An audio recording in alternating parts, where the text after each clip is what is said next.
Hey, good morning, everybody. It is the 19th of June, 2023. And by the way, that's Juneteenth, which is a very important new federal holiday, just so everybody knows that. Okay, no mail today, etc. It's the official day, so to speak, that slavery ended for the people.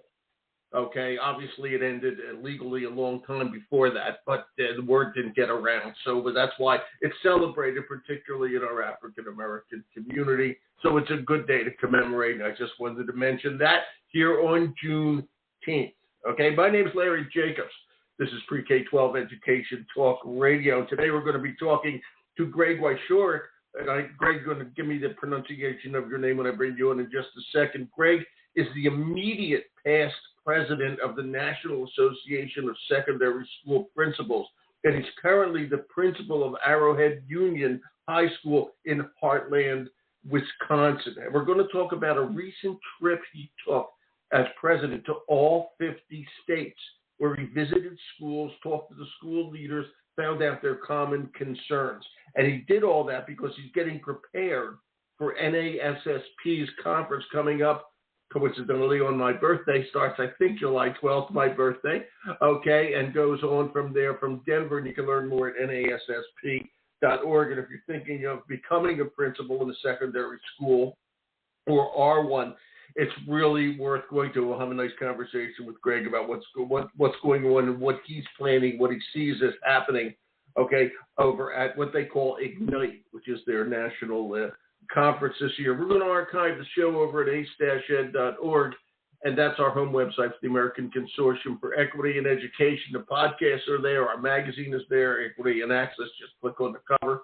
You'll see it. Nice new issue is up there. And also, I want to remind everybody our Excellence in Equity Awards is now open for nominations. You'll see an awards icon. Go over there, check it out. Nominations are open till September. Okay, but we always invite people to get the word in as early as you can.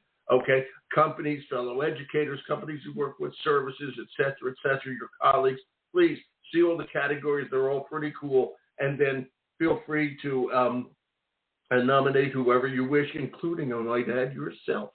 Okay, it's all about equity here at the American Consortium for Equity and Education, and I know that's a big thing for NASSP, so without further ado, equity is the key, and I know there's challenges out there. GREGG WIECZOREK, welcome to the show. It's Larry here. Well, good morning. Good morning. Are you in Wisconsin today? I am in Wisconsin, yes. Yep. Getting okay, ready Greg, to go. How do I do it? Go ahead. No, go ahead. No, you go. I insist. You're ready to go to... Ready to go to Ignite. That's in a couple of weeks, and so I'm kind of getting prepared for that. Good man. I love it. I'm going to go. Are you driving or flying to Denver? I hope you're flying. I'm flying, yes. Good man. Okay. And by the way, how'd I do in your last name, WIECZOREK? Is that good? Did I do good? Which is close. It's WIECZOREK. WIECZOREK. Yeah. Got it. Thank you, Greg. I appreciate it. Okay, and it's great. Before we go further, and then this NASSP, I love principals to brag. Tell us about Arrowhead Union High School, where you are the principal. Brag a little. Okay, so it's a comprehensive high school, very, very successful in Wisconsin. It's a fairly large school, about 2,000 students, and we have really strong academics and really strong co-curriculars. So we have an awesome music program and just all the way around. It's really pretty special place. I've been there 29 years. Wow. Have you been principal for 29, or were you teaching there first? I was principal for 29 years, yeah. Wow. Are they going to name the school for you? That's incredible. They need a statue, man. Are pigeons resting on your shoulders already? They need a statue. That's amazing. 29. Wow. You just knocked my socks off there with that one, I got to tell you. Wow. 29 years. Congratulations, Greg. That's really saying something. Okay? Because, steady leadership is so damn important. Okay? And to be able to say that over literally, think about it, 3 decades. My Lord. Okay? That's just great. How is that? I'm going to ask you a question before we get into NASSP.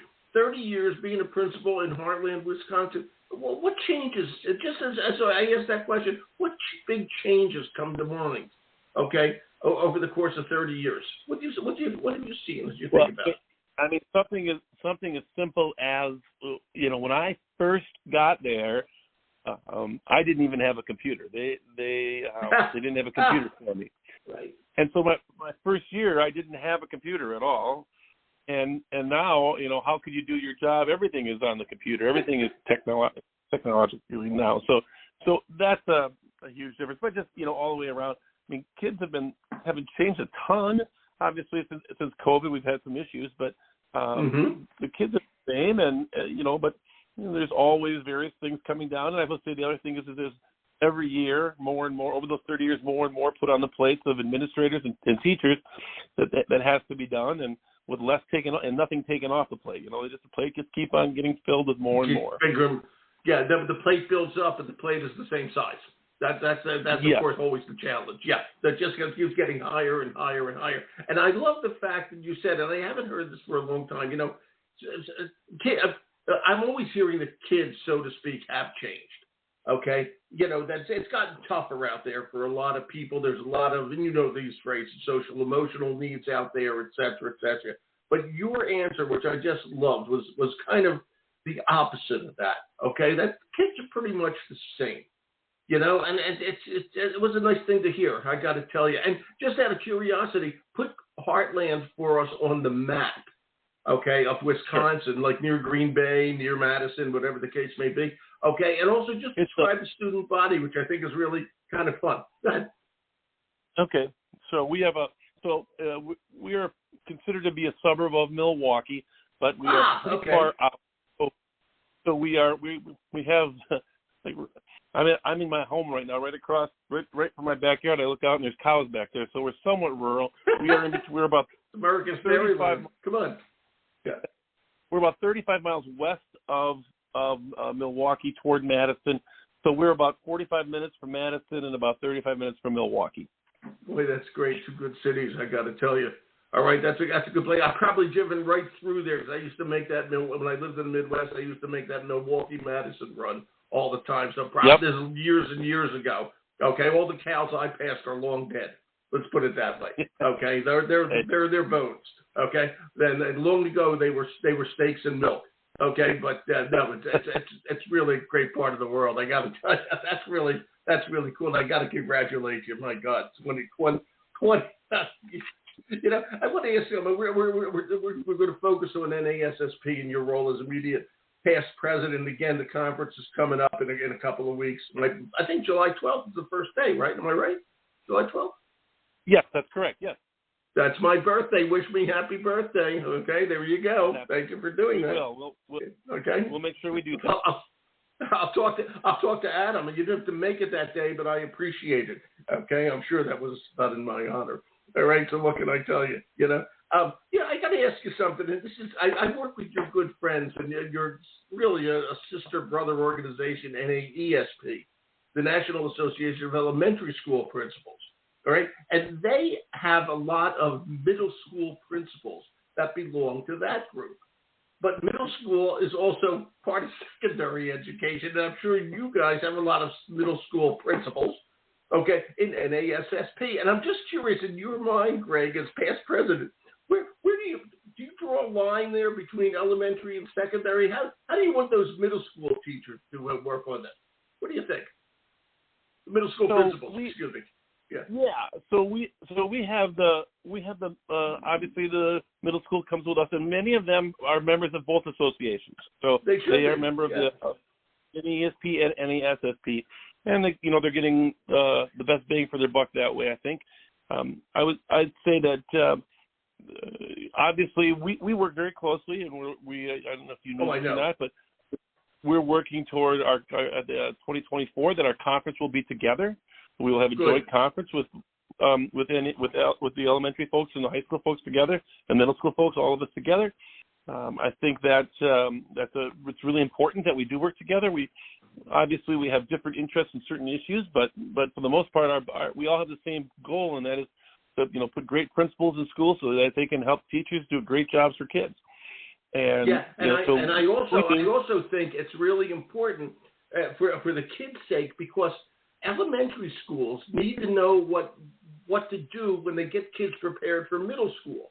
Middle schools need to know what to do as they're getting kids prepared for high school. This is fairly obvious. I'm not exactly a rocket scientist to figure that out. And the more we separate, okay, the harder it is to do that. And I know you guys want I think a couple of years ago you had a joint conference. Okay, to me that makes perfect sense. And I know there are different issues as the year goes on, but I think if you guys can get it together to do that dual conference, I think that's terrific with NAESP. And you were going to say, I kind of interrupted you there, which is my habit. No, I just said that we really want to work together.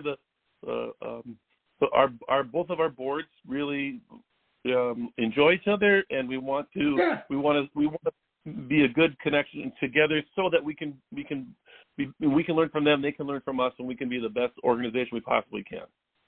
Here. I'll give you that, and I hope that all works out. And you're going to have a great conference, even without them this year in Denver. It's going to be terrific. And I got to tell you something. You literally visited schools in all 50 states. Yeah. So interestingly enough, I got the idea from Eric Cardwell, who was the president of NAESP, a friend of mine, and he didn't do all 50 states, but he did. He said he was explaining to me that he had rented a car and then just drove, and he probably hit, during his presidency, he did it 2 times, and each time he hit about 8 states and just made a circle around and went to school visits. And so that's kind of where the idea started to formulate. From that point, my very first NASSP board meeting at lunch, and one of the principals was talking about an idea that he implemented. I thought, well, it's kind of a cool idea for middle school. And I came back and I was talking to my associate principal, Deb Paradowski, about this. And she says, oh, we could do that at the high school. I'm like, oh, I don't think so. I think it's too young, it's too low level. And she's very tenacious. And she kept on pushing. It's probably why she ended up, she was a few years back, she was the National Assistant Principal of the Year. So, good for her. Congrats. And we pushed through this. She pushed it, and we did it.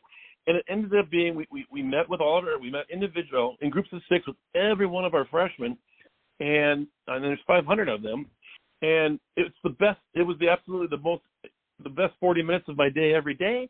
Loved connecting with those kids, and we really saw a huge impact on their involvement in our co-curricular program when we started doing that. And so I thought, man, there's got to be great ideas everywhere out there. I found the 2 ideas from this other principal, and then what Eric had done, I thought, why not do that and go to all 50 states and do that and just share those ideas? That was kind of the whole idea. That's how it kind of born. Wow. And did you actually get out to Hawaii to do it? I hope you didn't go in July. I hope you went in February to Hawaii. Did you get out that far? I did, but that was the very first state that I did. I was there for a conference, and so I arranged was able to do a school visit with some other folks. We went together and saw a school in Hawaii. So that was wow. And then Alaska did. How about what was your impression of Alaska? Since they're the furthest away, we'll just do those 2. Yeah, well, that was so. Alaska was because I'm going all the way to Alaska. I actually did 2 school visits in Alaska when I was there, middle school and a high school. Good. Both the places that I'd gone to were really rocking it. They're doing great things, have great ideas that they're doing. I will say it was weird in that it was like 10:30 at night, and it was still totally light outside. Oh, wow, that's cool. That's cool. I went in May and mid-May, and it was like, wow. So I had to get used to that. That was a little bit weird, walking around at 10:30 at night and totally. I thought I could go golfing at 9 o'clock at night, and you could see your golf ball. Yeah. So where were you in Alaska? Where were you? Fairbanks. Wow. I've been to Alaska, but I haven't been to Fairbanks. That's pretty damn cool. I got to tell you. Okay, that's really something those kids deserve, as all kids do, the same education as everybody else. And you went to 50 states. All right, what were the commonalities? I mean, do they think like you did? Oh, the kids are still okay, everything's fine. with kids? What were the commonalities that you learned? Excuse me. So here there's some commonalities and there are some major differences, and not by state but by district. So what I found was the commonalities were there's a lot of really good, dedicated educators out there, teachers and administrators who are trying to help kids be successful, and that was awesome. Okay, that was so cool to see that and see all these neat ideas, and there was no shortage of great ideas and cool things and things that I was like, wow, you're doing that, you're doing this. So that part was really cool. I think collectively the one thing that when I asked them, when I sat down with the principals, because it was when I went, it wasn't just like pop in. I spent 2 to 3 hours in each school, and talking to the administrators, and I said, what's the biggest problem you have going on? I said, you can't talk about substitute teachers because everyone's got that problem. So I don't want to hear that, okay? Because this was right coming out of COVID. This was the problem. I would say though, and again, the one thing that I found collectively, like the biggest concern that they're having is teacher shortage. That they're not able to fill spots. Wow. They're not teachers that are retiring, and they're like, I don't know how we're going to fill that spot, coming up in the future. So that was the thing. I think the thing that I found that was probably the most, not want to say upsetting, but the most frustrating was the inequity from school to school. I was in a school in southern Michigan, in Buchanan High School, and it was built in 1915, and they've not had a major renovation to it since. They've done some converting a classroom into a computer lab or things of that nature, but they've never made a major addition to it, to the building. And then the next day I was in Huntley High School just outside of Chicago, and it's a brand new high school, about 6 years old. And the opportunities the opportunities that those kids had were amazing. And there's no way that Buchanan could substitute or they could not duplicate what was going on there because they just didn't have the facilities. They didn't have the equipment and all the other things that Huntley had. And I just saw that across that there were some schools. I was at a school in Barstow, California, very poor, very and they're still doing great things and kids are doing well. Yeah, of course. It's just that they just don't have the same opportunities that that someone going to one of those really, very well-funded school gets. Yeah, it's so sad because the teachers, I'm obviously the kids, but the teachers, they want to teach. They want the kids, this is everywhere. They want the kids to learn. They want the kids to go ahead, to get ahead. They want them to be successful. Okay? And is Buchanan a Detroit school? Or is that a Detroit public school? Where is it? What town is it in? It's not. It's a very rural school on the very southern. When I did my trips, I tried to be somewhat efficient. So what I would do is just cross the border. So one day I was in South Bend, Indiana, and I went to John Adams High School in South Bend, and then the next day I went to Buchanan High School, which is just across. They're both just across the border from each other. So I try to. Like when I went into Maine, I just went 2 miles across the border into York, Maine. So I tried to make it as efficient as I could possibly. I live in Maine. I live in Maine. I know York very well. I live close to York. Okay, it's funny you would bring that up. I drove a lot of miles. I put on rental cars. I put over 12,000 miles on rental cars that year. It was only so. And I was probably on the road. Well, I was on the road about half the time, so half the weeks I was on the road. But yeah, 12,000 miles driving between schools. Wow. So again, the closer I could make them, it made it. And you have to understand, I was many times doing 2 schools in one day, 2 states in one day. And then and when I would go to these schools, I would always wear their school colors. So if I'm doing 2 schools in one day, I'd have to go find a bathroom and change like Superman, go in and change my outfit. So I had their school colors on when I got to their school. Wow, that is terrific. And I must ask, since you were in New York, Maine, did you go to Portsmouth High School? Where'd you go in New Hampshire? You must have gone somewhere close by New York. So New Hampshire, I was at Hollis. Oh, sure.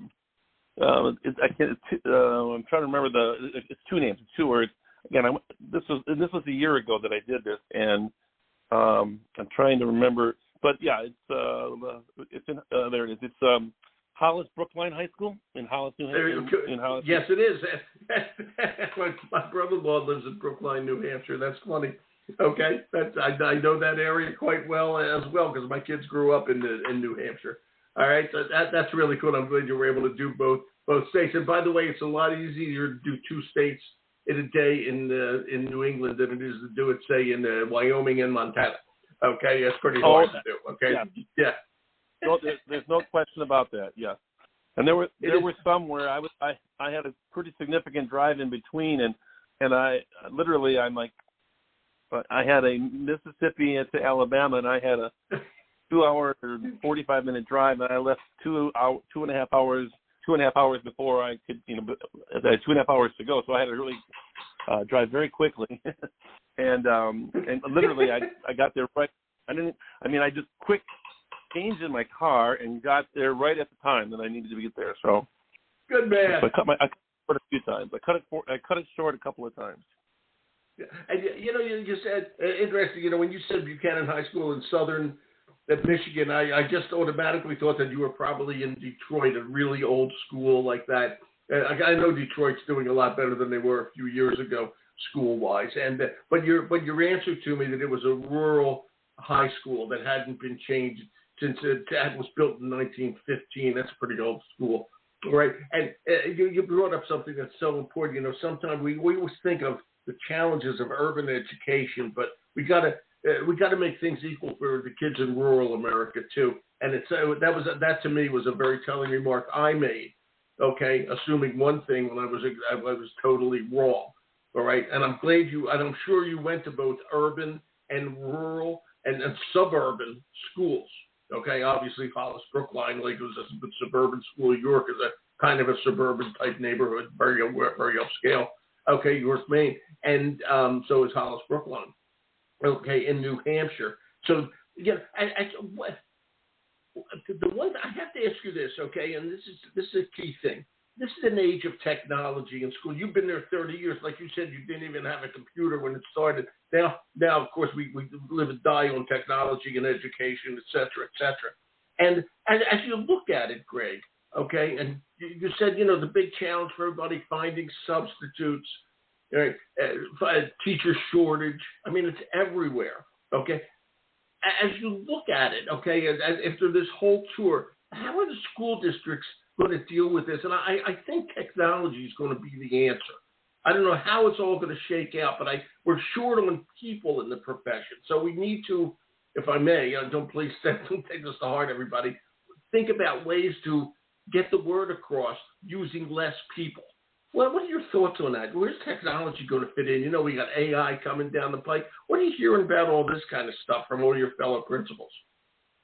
Yeah, obviously that the AI is a concern, and I think the concern is that will we be able to use the technology? Because we found during COVID that although it worked, it didn't work well, and we didn't, students.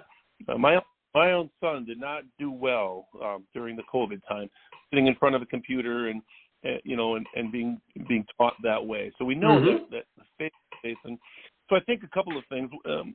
One of the things that I found on my tour was that, again, all these great things going on in schools, but virtually none of these schools did a very good job of marketing themselves and marketing and sharing these great things that are going on in their school with their communities. They did not share that very well. Quite frankly, in some of the bigger schools, when I was talking from one department to another, some of these schools were not aware that even in their own school that was going on in their school. They didn't know that. So I think that's one thing that has to change is we have to change the image of education. Now, I talk about this all the time. I had a associate principal of mine who was in the Vietnam War. And he was flying back from Hawaii, and he was wearing his uniform from the Air Force, and he's walking to the airport in Milwaukee, and he got spit on and called a babysitter. This is in 1972. I remember those days. And Yep. Okay, Yep. right. And now, if you go into an airport, the military, they will not sit at a bar at the airport without somebody buying them a drink. They get they get to board the plane first. So how did that happen? How did we change the image of military? Well, one of the things that we did is we spent billions of Americans' tax dollars on advertising, right? If I said the few, the proud, you would say the Marines, right? And so they spent a lot of our money to do that because we needed to change the image of military because we needed young people to go into the military so we could be a safer country. Well, I think the same thing has to happen in the area of education. We need to do a better job of telling our stories, and we need to do a better job of making it a high interest area. I have an opportunity to meet with the or have a conversation with the National Teacher of the Year from Oklahoma, and I'm going to interview her because she's been teaching for 11 years, and I was talking to a young man, and he was telling me that he thinks the reason why young people aren't going into education is because they're not really connecting with their teachers the way they used to. Teachers are not connecting with the students. He said, my parents talked about their teachers as their best friends sometimes, that they really cared about them. And I think my teachers care about me, but they're so wrapped up in all the stuff that they have to do, to meet standards and meet goals, to make these connections. And I thought, that really makes sense to me. And I thought I was going to the White House to hear for the ceremony to introduce the National Teacher of the Year. And I was there because I was on the committee that chose her. And so, so Cardona is up there introducing her, and he says in his introduction, he includes that in her 11 years as a teacher, she has had 11 of her students who have gone on to become math teachers. Wow! So not just teaches math. Wow! And she's teaching AP Calc. So these are kids who are really, really great at math, who could go and be engineers, could be make $200,000 a year coming out of school, $150,000 a year coming out of school. Yep. Wow. Yes, and they're choosing some teachers, and when she was somebody when we went through the interview process, she was an amazing connector with the students. She took the time. She took 15 minutes with each student individually to get to know them, talk to them, and they didn't talk at all about math. They talk about pets, they talk about your interests, they talk about brothers and sisters, life goals, all that stuff, but without talking about math. She wanted to get to know her students. And then whatever she could, she would incorporate those ideas and those things into her lessons and into their assignments. And that to me that's like that's the secret sauce that we need to figure that out. It's be able to find the time to do that, as opposed to all this, all these standards and making sure that that this is not being, we're not worrying about what we're doing in the curriculum or how we're teaching this or what are we teaching about things that we shouldn't be teaching about, and we really need to talk about how are we connecting with these young people. That's right. Good point. As a matter of fact, great point. That's a wonderful thing you say in there, and it's so important. That has to come literally in the school from you certainly know this, from the top. Okay. And we got to make sure this happens. And my standing joke is every high school has a career fair, okay, and they never have a booth to become a teacher. They have fireman and veterinarian and everything else you can think of in engineering, but they never have that booth, okay? And we have the option. We can, if we make, nobody wants to go into a profession where they didn't have a great time for 12 years. If they had a lousy time for 12 years, why go back to it? Okay, when you find a teacher like the Teacher of the Year, all right, who can really make an effort on that and can make school an enjoyable and great experience for kids, you are not only helping that kid, you're helping your profession, because X amount of them are going to come into your profession. And even if they come in for 10 years and then go on to do something else, those kids who are great in calculus and trigonometry can teach for 10 years and then go on and become an engineer. They're still young, you know that. Okay, and Absolutely. They don't know it yet, but we know it. We older guys, we know it. Okay, you're still young when you're 32. And my point is, all right, we got to connect with them. Okay, we got you got to know your customer. You got to be customer friendly. All right, it's that simple. You just nailed it, man. Okay, you learned a lot on that one. That is really a very important point, and I love the way, you said, the few, the proud. You think of the Marines. It is all advertising. Okay, yeah. It's advertising and marketing and making sure people care, and that's the key thing. So let's talk about you, and just as you talk to people, let's get them going to Denver. Okay, for the NASSP conference, and again, everybody, it's NASSP.org. I'm sure you all know that. Okay, but if you go, what are you planning? What's the highlights for you, Greg, as you go into the conference, as you're planning for the conference? What are you looking for? So obviously, the keynoters are really important to go see, and I'm looking forward to that. So Elena Aguilera, Jerry Brooks, who's awesome. He's very funny, but he's got really good ideas. Robin Jackson, our cultures, he's going to be talking. I'm also looking forward to, there's a number of my principals that I visited at my tour who are presenting. So people like Louis Bradford from Mississippi, Kim Greer from Virginia, Derek Lawson from California. These are all schools that I went and visited, so I'm looking forward to catching up with these folks again and reconnecting. And the other part is that I always look forward to meeting people. And I'm going to be presenting. I will be presenting as well. And what are you talking about? What are you going to be talking about? So I'm going to be talking about my tour, and I'm going to highlight some of the 5 or 6 ideas that I think are really doable that I think every school could really benefit from. And then I'm going to talk a little bit about how to market your school, not how to, but the fact that we need to do a better job of marketing our school. Yeah. I show a picture of 2 boxers, and I said, does everyone know who this one is? And everyone, like everybody, the whole crowd knows it's Muhammad Ali. And I said, does anyone know who this one is? And literally people, nobody knows who the other one is. Well, it's Larry Holmes. And the truth be told, their records are almost identical. And in fact, the only time they fought, Larry Holmes won. But Muhammad Ali said, "I'm the greatest," and we believed him. And he did not have a problem with endorsing himself, marketing himself. And I'm not saying that the teachers should get up and say we are the greatest, but you know what? They can say we are great.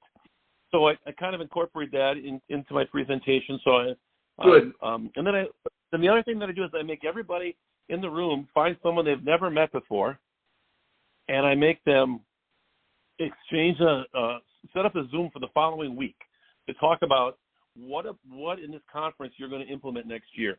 What did you see that you really like that you're going to? Because I think sometimes we get to a conference and we get these ideas, and excuse me, they get put in the back burner because they have other things going on.